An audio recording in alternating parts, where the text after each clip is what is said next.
Hello electricians, स्वागत है आप सभी का आरवी ट्यूशन क्लासेस के यूट्यूब प्लेटफॉर्म पर। दोस्तों, आज की इस वीडियो में हम ITI first year electrician trade theory का लेक्चर नंबर 4 देखने वाले हैं। जैसा कि आपको पता होगा, चैप्टर नंबर 1 के हमने टोटल 3 लेक्चर्स अभी तक हमने पढ़ लिए हैं। अगर आपने उन वीडियोस को नहीं देखा है तो वो वीडियोस आपको कहाँ पर मिलेंगी, चैनल पर जाइएगा, प्लेलिस्ट सेक्शन में आपको वो सभी वीडियोस मिल जाएंगी।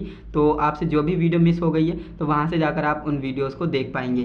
तो आज की इस वीडियो में हम फायर एक्सटिंग्विशर के बारे में पढ़ेंगे एंड इसके टाइप्स के बारे में पढ़ेंगे और किस टाइप की आग को किस टाइप के फायर एक्सटिंग्विशर से बुझाते हैं, वो सारी चीज़ें हम आज की इस वीडियो में पढ़ने वाले हैं। तो ये आपके लिए इंपॉर्टेंट हो जाएगा क्योंकि यहाँ से जो है डायरेक्ट क्वेश्चन बनता है सीबीटी एग्जाम में। तो अगर आपका ये टॉपिक क्लियर रहेगा तो आप इस क्वेश्चन का आंसर कर पाएंगे अपने सीबीटी एग्जाम में।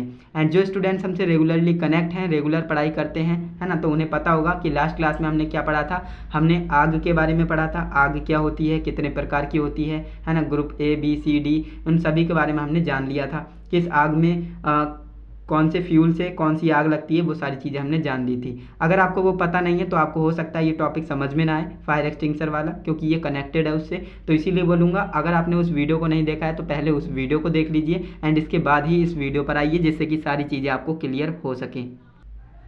तो चलिए दोस्तों, हम वीडियो शुरू करते हैं। सबसे पहले फायर एक्सटिंग्विशर के बारे में जान लेते हैं, जो कि मैंने आपको थोड़ी बहुत हिंट आपको लास्ट क्लास में दे दी थी कि ये एक ऐसा यंत्र होता है जो जलती हुई आग को बुझा सकता है ना। जलती हुई आग को बुझाने का काम करता है कौन? Fire extinguisher. आग पर द्रव, गैस, चूर्ण, फोम का छिड़काव करता है ना। ये क्या करता क्या है? काफ़ी तरह के फायर एक्सटिंग्विशर आते हैं। कई फायर एक्सटिंग्विशर द्रव का छिड़काव करते हैं, गैस का, चूर्ण का, फोम का, है ना। तो ये छिड़काव करता है, अर्थात यह आग तक ऑक्सीजन की सप्लाई को रोक देता है। यानी फायर एक्सटिंग्विशर करता क्या है? मैंने आपको नॉर्मल एक चीज़ बताई थी कि आग कैसे लगती है। आग 3 चीज़ों से लगती है ना। ऑक्सीजन से, ऊष्मा से, है ना, ऑक्सीजन, ऊष्मा और फ्यूल। अगर ये तीनों चीज़ें जहाँ पर मिल गई ना, वहाँ पर आग लग जाएगी, है ना। और लेकिन कहीं पर आपने इन तीनों चीज़ों में से किसी भी एक चीज़ को आइसोलेट कर दिया, हटा दिया, है ना, मान लीजिए इसे हटा दिया, तो आग बंद हो जाएगी, है ना। तो यही करता है कि जो आपका फायर एक्सटिंग्विशर है ना, वो ऑक्सीजन की सप्लाई को बंद कर देता है ना, रोक देता है और आग बुझ जाती है। सिंपल सा कंसेप्ट है इसका। आई होप आपके समझ में भी आ गया होगा। तो चलिए अब हम आगे बढ़ते हैं। अब हम बात कर लेते हैं types of fire extinguisher. Fire extinguisher के कितने टाइप्स होते हैं? तो ये काफ़ी टाइप्स के आते हैं। मैं आपको बारी बारी से बताता हुआ चलूँगा। देखिए, पहला आपका होता है जल युक्त, है ना, फोम युक्त, पाउडर युक्त, और CO2 वाला भी आता है और कार्बन टेट्राक्लोराइड वाला भी आता है। तो काफ़ी टाइप्स के फायर एक्सटिंग्विशर होते हैं। तो चलिए अब मैं आपको बताता हूँ। पहला नंबर, जल युक्त फायर एक्सटिंग्विशर क्या काम करता है एंड फायर एक्सटिंग्विशर को किस तरह से यूज़ करेंगे, है ना, वो भी मैं आपको बताऊंगा आगे आने वाली वीडियोस में। अभी आपको टाइप्स के बारे में बता रहा हूँ कि कितने टाइप्स के फायर एक्सटिंग्विशर होते हैं, जिसे हम हिंदी में अग्निशमन यंत्र कहते हैं, है ना। तो इसमें क्या होता है? इसमें वायुदाब के साथ जल भरा रहता है। यानी जो जल युक्त आपका अग्निशमन यंत्र होता है, यानी जो वाटर वाला फायर एक्सटिंग्विशर होता है, उसमें क्या होता है?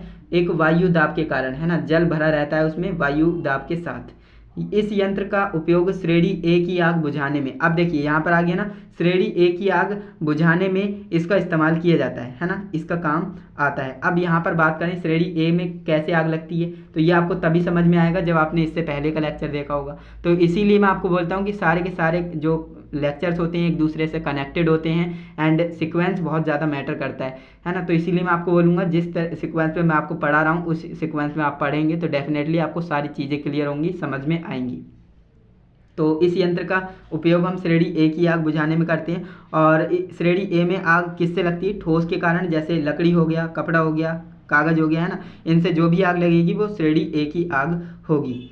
तो बुझाने के काम आता है। इसकी 2 विधि हैं, है ना, गैस कारतूस तथा भंडारित दाब। ये 2 विधि से आप इसकी आग को बुझा सकते हो। तो जल युक्त वाला आपको समझ में आ गया। जल युक्त जो अग्निशमन यंत्र होता है उसमें क्या होता है? एक प्रेशर के साथ, है ना, वायु दाब के साथ जल को भरा रहता है एंड जैसे ही दबाते हैं तो वो जल को बाहर फेंकता है ना। और इस यंत्र को जो है हम श्रेणी ए की आग को बुझाने में करते हैं। ये बात आपको पता होनी चाहिए। ऐसा नहीं कि आप श्रेणी बी की आग में टाइप ए लगा रहे हो, है ना, तो ऐसा आपको नहीं करना है, क्योंकि आपको ये सारी चीज़ें पता होनी चाहिए। इसके बाद फोम युक्त अग्निशमन यंत्र के बारे में चर्चा कर लेते हैं। फोम युक्त जो आपका फायर एक्सटिंग्विशर होता है, इसका क्या काम है? यह यंत्र जल की बौछार के साथ झाग भी उत्पन्न करता है। यानी ये जल की बौछार तो करेगा, साथ में झाग भी उत्पन्न करेगा, इसलिए इसे फोम युक्त फायर एक्सटिंग्विशर कहते हैं, है ना। ये झाग खनिज तेल, साबुन आदि के होते हैं, यानी कि खनिज तेल के होंगे या फिर साबुन के ये झाग होते हैं। इसका उपयोग श्रेणी बी की आग बुझाने में करते हैं, यानी कि जो श्रेणी बी होती है ना, अब श्रेणी बी की आग कौन कौन सी होती है, जैसे मिट्टी का तेल हो गया, डीजल हो गया, पेट्रोल हो गया, है ना, इनसे जो भी आग लगती है वो श्रेणी बी में जाती है। और श्रेणी बी की आग कहीं पर लगी है तो वहाँ पर आप करेंगे क्या, फॉर्म युक्त फायर एक्सटिंग्विशर या अग्निशमन यंत्र का इस्तेमाल करेंगे। समझ में आ गया। एंड इसके बाद आपका नेक्स्ट है शुष्क पाउडर टाइप। शुष्क पाउडर टाइप क्या होता है, इसमें पाउडर होगा, है ना, इसमें वायुदाब के साथ चूर्ण भरा रहता है, चूर्ण को क्या कहते हैं, पाउडर कहते हैं। तो इसमें भी एक प्रेशर के साथ, है ना, प्रेशर के साथ एक चूर्ण भरा रहता है जिसे हम क्या कहते हैं, पाउडर कहते हैं। अब ये होगा क्या, जैसे ही आप प्रेशर रिलीज करेंगे तो वो चूर्ण बाहर आएगा, है ना, जो पाउडर है वो बाहर आएगा, वायुदाब के साथ भरा है। यह चूर्ण ज्वलनशील नहीं होता है, यानी कि ये चूर्ण क्या है, ज्वलनशील नहीं है। इसका उपयोग श्रेणी डी की आग, यानी बिजली के तार से, है ना, बिजली के तार से जो भी आग लगती है वो श्रेणी डी में जाती है। और श्रेणी डी की आग को बुझाने के लिए हम शुष्क पाउडर टाइप अग्निशमन यंत्र का प्रयोग करते हैं। समझ में आया, बिल्कुल आ गया होगा। काफ़ी आसान टॉपिक है, मैं आपको सारी चीज़ें अच्छे से समझाते हुए चल रहा हूँ, कहीं पर भी आपको कोई दिक्कत नहीं हो रही होगी। इसके बाद आपका नेक्स्ट टाइप है CO2 टाइप। CO2 टाइप में क्या होता है, इस प्रकार के यंत्र में सोडियम बाइकार्बोनेट NaHCO3, इसका फॉर्मूला होता है सोडियम बाइकार्बोनेट का, है ना। तो इस प्रकार के यंत्र में सोडियम बाइकार्बोनेट का घोल भरा रहता है ना। और एक कांच की बोतल में क्या होता है, गंधक का तनु अम्ल H2SO4 भरा रहता है ना। इसका प्रयोग श्रेणी डी की आग को बुझाने में करेंगे। वही बात मैंने आपको जो बताई ना, जो आपकी इलेक्ट्रिकल फायर होती है, बिजली से अगर आग लगती है तो वो आपकी ग्रुप डी में जाएगी, है ना, श्रेणी डी में जाती है। तो श्रेणी डी की आग को बुझाने के लिए आप CO2 टाइप का भी इस्तेमाल कर सकते हो, क्योंकि इसमें जो है सोडियम बाइकार्बोनेट NaHSO3 का घोल भरा रहता है और एक कांच की बोतल में गंधक का तनु अम्ल, है ना, H2SO4 भी भरा हुआ होता है, जो कि श्रेणी डी की आग को बुझाने में काम आता है। समझ में आया। CO2 टाइप फायर एक्सटिंग्विशर क्या होता है, कौन सी आग बुझाता है, आई होप समझ में आ गया होगा। इसके बाद नेक्स्ट आपका है कार्बन टेट्रा क्लोराइड टाइप, है ना, CTC जिसे बोला जाता है, CTC, है ना, कार्बन टेट्रा क्लोराइड अग्निशमन का हम इस्तेमाल कब करते हैं, इस यंत्र में कार्बन टेट्रा क्लोराइड यानी CCl4, है ना, कार्बन टेट्रा क्लोराइड, तो इसे CCl4, ये आपका फॉर्मूला हो गया ना, कार्बन टेट्रा क्लोराइड, कार्बन मतलब C से कार्बन हो गया और 4 कार्बन है तो टेट्रा क्लोराइड, है ना, 4 क्लोराइड है तो टेट्रा क्लोराइड हो जाएगा। तो CCl4 इसका फॉर्मूला है, बाकी आप CTC भी इसे बोलते हो, है ना, कार्बन टेट्रा क्लोराइड।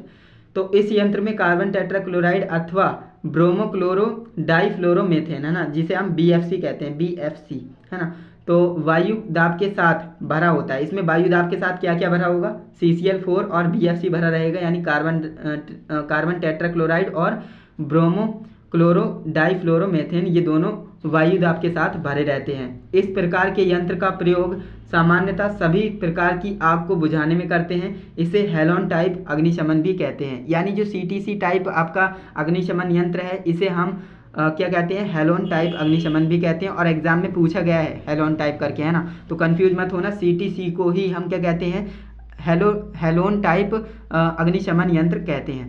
क्लियर है। और इसका उपयोग हम जो है इलेक्ट्रिकल फायर को बुझाने के लिए करते हैं, जो विद्युत से आग लगी होती है उससे बुझाने में हम इसका इस्तेमाल करते हैं।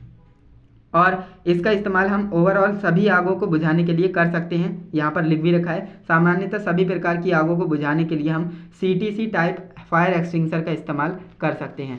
इसके बाद रेत से भरी बाल्टियाँ, है ना, जो रेत से भरी बाल्टियाँ होती हैं इनसे भी हम आग को बुझा सकते हैं। जैसे कि आपने देखा होगा कई जगह पर, है ना, कॉलेजों में, स्कूलों में या फिर फैक्ट्रियों में रेत से भरी बाल्टियाँ होती हैं लगी हुई, है ना। तो इनका काम क्या होता है, एक लाल रंग की बाल्टी में आग लिखा हुआ होता है ना, और रेत से भरा हुआ होता है, रेत भरी हुई होती है उनमें।